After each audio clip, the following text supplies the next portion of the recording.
Damos início a mais um programa Anatomia do Poder, que vai ao ar dos brasileiros de todos os estados do Brasil, para discutir o que é o poder público, privado, a imprensa, sindical, acadêmico, universitário, através daqueles que detêm o poder, aqueles que fazem, que exercem o poder no Brasil. E hoje eu tenho um privilégio, é um deputado que eu admiro há muitos anos, pessoa que eu admiro há muitos anos, deputado agora, deputado federal, muito jovem, e tem representado uma espécie de esperança daqueles que acreditam na verdadeira democracia, a democracia representativa do povo, a democracia em que o diálogo se faz em forma altaneira entre oposição e situação, e que tem lutado por isso. Um deputado do Rio Grande do Sul, terra que também é terra de que aqui eu quero particularmente, também me quer bem, me deram medalha Farroupilha, sou doutor honoris causa pela PUC do Rio Grande do Sul. O que vale dizer, fui presidente de um partido político do Rio Grande do Sul entre 62 e 64, o Partido Pila, do Partido Libertador, Mendes Sá, Paulo Brossard, etc., que é Marcel Hartmann, esse jovem deputado que é a esperança do Brasil e que vai falar sobre os momentos difíceis que a oposição hoje está sofrendo no Congresso Nacional. Lembrando que o Constituinte, eu participei de debates constituintes convidado repetidas vezes pelos senadores e até hoje discutindo no conselho que pertence, presidido por ele, Bernardo Cabral, relator da Constituinte, e quando se colocou o Poder Legislativo em primeiro lugar na organização dos poderes, é que lá se tem situação e oposição. E a verdadeira democracia se faz através desse diálogo. Nós estamos vendo nessa sessão legislativa, nesse momento em que nós precisamos mais do que nunca esse diálogo, esse debate altaneiro, uma restrição enorme. E é sobre isso que eu gostaria de ouvir. O tempo é todo seu, deputado, para os meus telespectadores, para os nossos telespectadores, os telespectadores da Rede Vida, quais são essas dificuldades, como é que se enfrenta, já que o deputado Marcel, daqueles homens corajosos, que dizem o que se tem que dizer, mesmo que custe, como dizia o personagem da ilustre Casa de Ramírez, do Essa de Queiroz, quando me perguntaram como é que se sentia quando caiu no malgrado, na desgraça do rei, disse, mal com o rei com o reino, mas bem com Deus e a minha consciência. Esse é o nosso caro Marcel. Marcel, grande prazer de ter no programa. A palavra é toda sua. Muitíssimo obrigado, professor Ives Gandra. É para mim um grande privilégio participar desse seu programa, compartilhar com os seus telespectadores um pouco daquilo que eu defendo, daquilo que eu acredito e também compartilhar com todos que é graças a pessoas como você que eu tive a oportunidade de aprender muito sobre Estado de Direito, sobre democracia. Eu acho importante, o senhor já começa qualificando a democracia, que nós tenhamos a percepção correta de que democracia sem adjetivo normalmente é apenas uma forma de dar aos populistas, né, argumento de que eles representam o povo dizendo-se democráticos e mesmo os autoritários. Mas a democracia adjetivada é ela que precisa ser defendida sempre. E ela se adjetiva como? No Brasil, como uma democracia constitucional, democracia liberal, uma democracia representativa. Poderia ter outros adjetivos também, mas acho que esses três são os mais importantes e os que mais, nesse momento, precisam também ser defendidos. E o senhor falava também de outras figuras importantes da nossa história, e lembrei que com o ex-ministro Paulo Brossard, eu tive a oportunidade também, bastante jovem ainda, vereador na minha cidade de Dois Irmãos, de encontrá-lo no terraço do Teatro São Pedro, em Porto Alegre, e ali pude, apesar de muito jovem, contar com a generosidade e a dar atenção dele e falar um pouco sobre política com ele naquela época, que agora já se vão quase 20 anos. E pouco depois conheci também o senhor em São Paulo, no ano de 2006, me lembro bem, num evento do Secov, a convite do professor Denis Rosenfield, também de Porto Alegre, e ali tive a oportunidade de conhecê-lo, uma pessoa que sempre teve minha admiração, porque desde muito jovem sempre gostei muito de ler, e não só pude conhecê-lo, como também ser testemunha da sua generosidade. Agora posso revelar a quem nos acompanha, porque de posse do meu cartão de visita, não esqueceu de mim, recebi dias depois na minha casa, em Dois Irmãos, um exemplar de um livro de sua autoria. Então, eu agradeço muito, porque sem dúvida nenhuma, se é, tenho algum merecimento nas palavras que o senhor me dirigiu há pouco, é mérito certamente de pessoas como o senhor que ajudaram e muito na minha formação.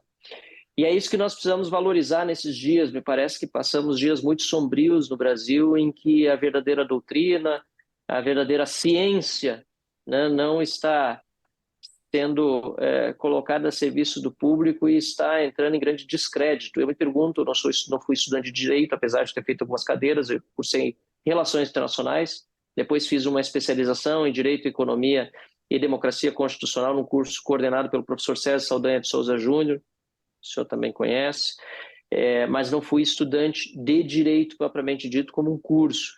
Mas eu me pergunto hoje, professor, como se sente um estudante de direito nas disciplinas iniciais ao ver os maus exemplos que saem do poder executivo, do poder judiciário, em particular do Supremo Tribunal Federal, mas também do poder legislativo.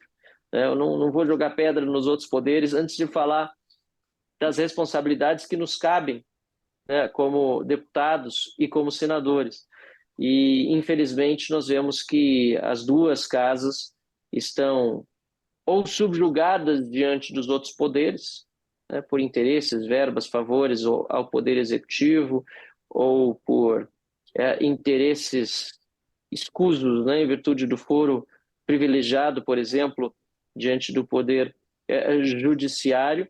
Mas não só por isso, como eu dizia, estamos também dentro das próprias casas legislativas nos havendo muito mal, e isso precisa ser alterado, porque na Casa Legislativa, na Casa de Leis, no Parlamento, tanto na Câmara como no Senado, que se representa toda a sociedade, né?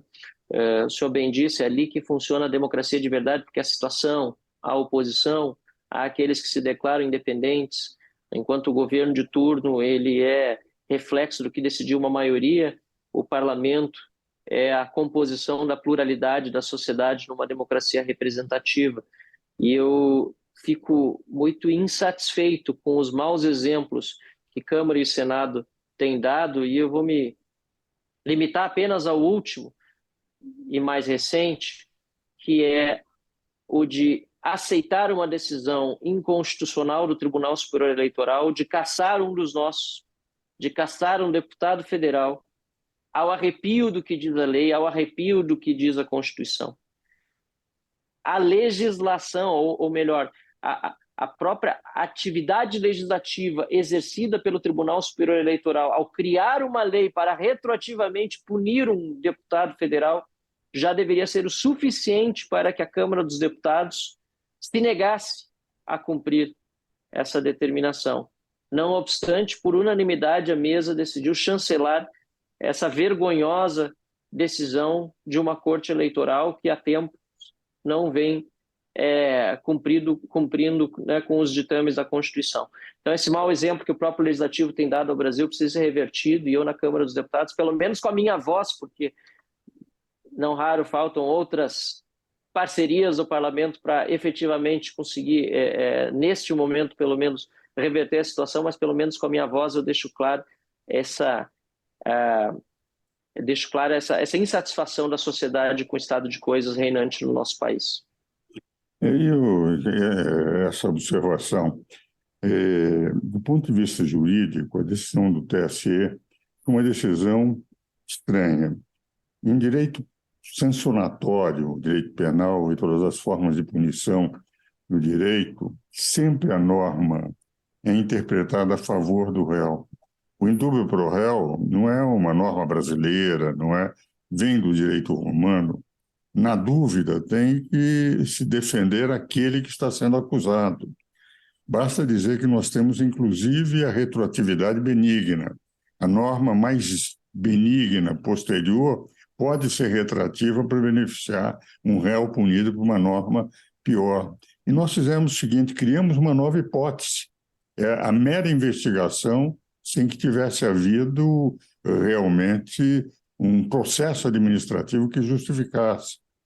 Por outro lado, foram 345 mil eleitores, quer dizer, o tribunal não puniu um brasileiro, puniu 345 mil brasileiros que votaram nessa pessoa, utilizando uma regra que eles criaram, uma hipótese punitiva que eles criaram. Realmente, isso, a meu ver, quando o Congresso aceitou, a meu ver, com todo o respeito, os ministros do Tribunal Superior Eleitoral, o Poder Legislativo poderia não aceitar. Diz, nós fizemos a lei e isso não está na lei. De qualquer maneira, são os dias que nós corremos. E eu fico satisfeito de ouvir a sua posição, que juridicamente, sem análise nenhuma de valor sobre os ministros que deram e nenhum julgamento sobre a razão que os levou a isso, apenas interpretando friamente o direito, não poderia jamais, enfim, ter criado uma nova hipótese para punir.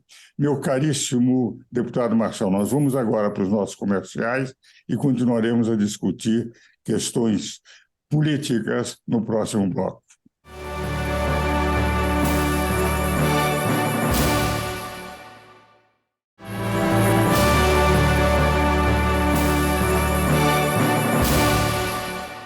Como faço em todo o programa, eu sempre ofereço um livro.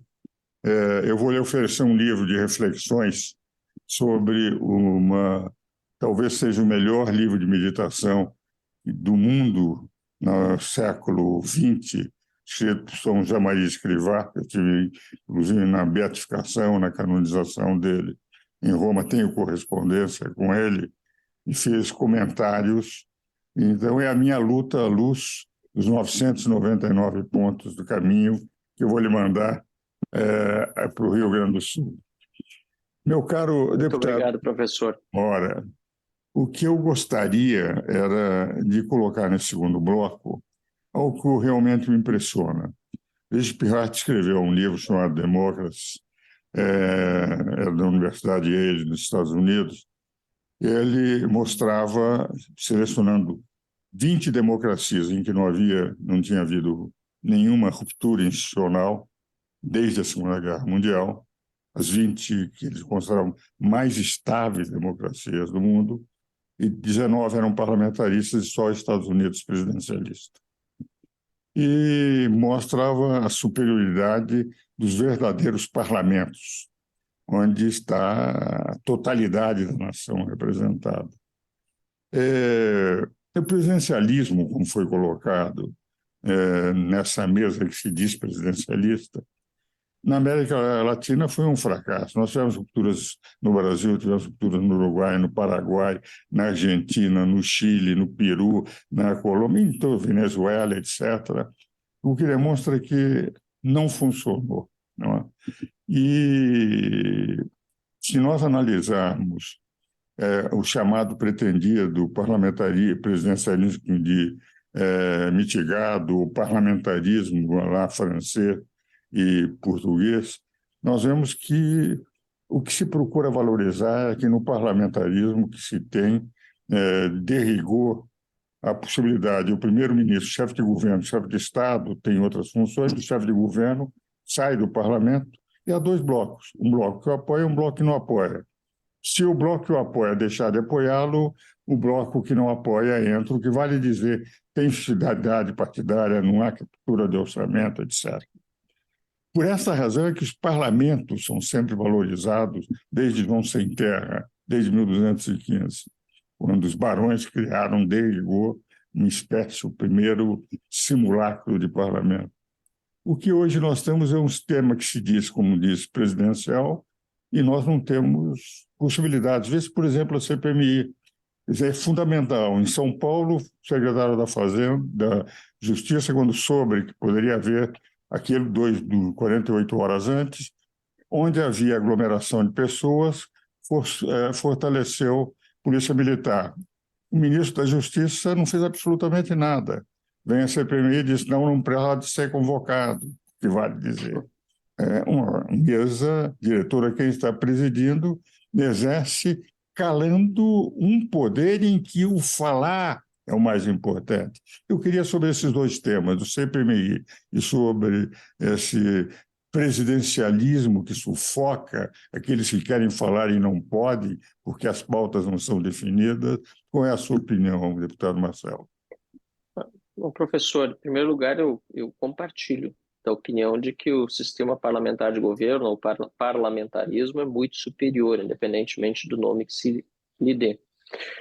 E dentre as 20 nações citadas como, né, mais democráticas, apenas os Estados Unidos como um sistema presidencial, note-se que os Estados Unidos, em comparação com os outros sistemas presidencialistas, outros países presidencialistas, é um país onde a federação realmente existe, funciona, com estados com suas próprias leis, com recursos dos impostos concentrados no nível local, muito diferente do presidencialismo que conhecemos no Brasil e nos demais países da América Latina, em que há um poder concentrado, né, na União, como nós chamamos, ou seja, aqui em Brasília, e pouco presente no nível local. Por isso que nos Estados Unidos, apesar de muitos defeitos do presidencialismo lá também, haja vista, né, quando ocorrem situações como o final do ano legislativo em que não se aprova o orçamento e o governo fica completamente encurralado e sob a ameaça até mesmo de deixar de prestar serviços públicos, ou seja,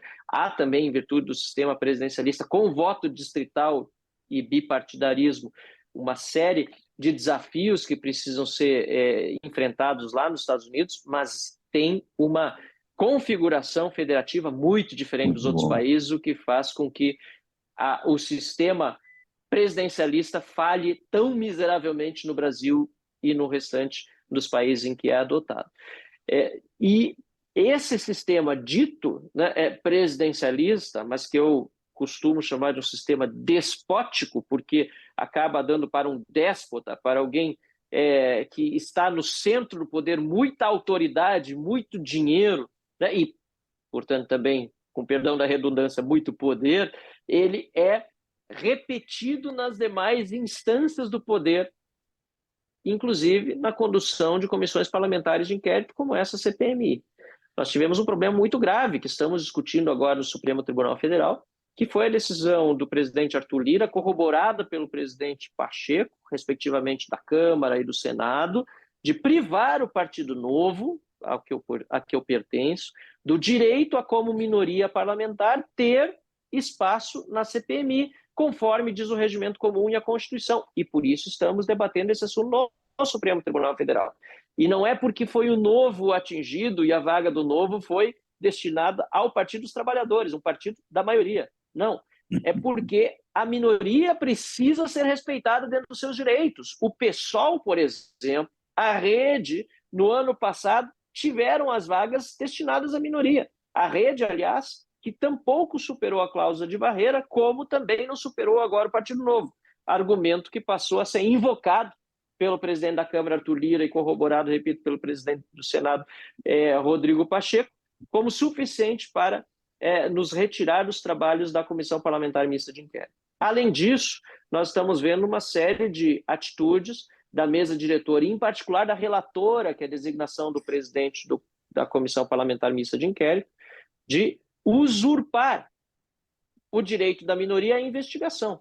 Veja bem, o ministro G. Dias, como é conhecido, Gonçalves Dias, foi o pivô da iniciativa governamental, finalmente, de instalar a CPI, porque até então eles não queriam a instalação da CPI, mas revelados os vídeos pela CNN, decidiram assim fazê-lo. Pois bem, demitiram o ministro, inclusive, obviamente, de certa forma, colocando-lhe culpa sobre tudo o que se via na televisão. mas agora não querem que seja convocado. Que coerência é essa? Demitiram o ministro, apresentaram-se as imagens que justificaram a entrada do governo como interessado nas investigações, mas aquele que gerou o interesse do governo não pode ser convocado para a CPI por uma maioria governamental que barrou a aprovação desse requerimento. Então, uma série de incoerências que precisam ser pelo menos expostas ao público, para que por meio dessa divulgação, como estamos fazendo aqui também no seu programa, as pessoas possam pressionar o parlamento a enfrentar essa realidade de que esse sistema despótico que hoje reina não serve ao Brasil, serve ao interesse de alguns, mas não serve ao povo brasileiro. E isso é extremamente grave pelo seguinte: se nós examinarmos o que ocorreu no dia 8, eu sou da Escola de Comando de Estado-Maior do Exército há 34 anos, professor emérito, inclusive. Eu dizia desde agosto que não havia risco nenhum de golpe de Estado no Brasil, que as Forças Armadas não fariam. Sem Forças Armadas não há golpe de Estado. Um grupo deslocado, mal dirigido, diria, mas desarmado. Como é que se podia falar em golpe? Um grupo desarmado faz aquilo e nós percebemos pelos vídeos que, enfim, grande maioria não estava querendo destruir, não queria pretender, estava gritando, manifestando contra. Dizer que aquilo é golpe. E depois, enquanto São Paulo, tendo as informações, suspendeu o deputado, eles tiveram informações e desguarneceram. Eles, em vez de aumentar a guarda, diminuíram a guarda. O que vale dizer, isso tem que ser apurado, essa é a verdade que se busca. No meu Instagram de hoje, eu coloquei isto. Quer dizer, não é ser a favor ou contra o governo.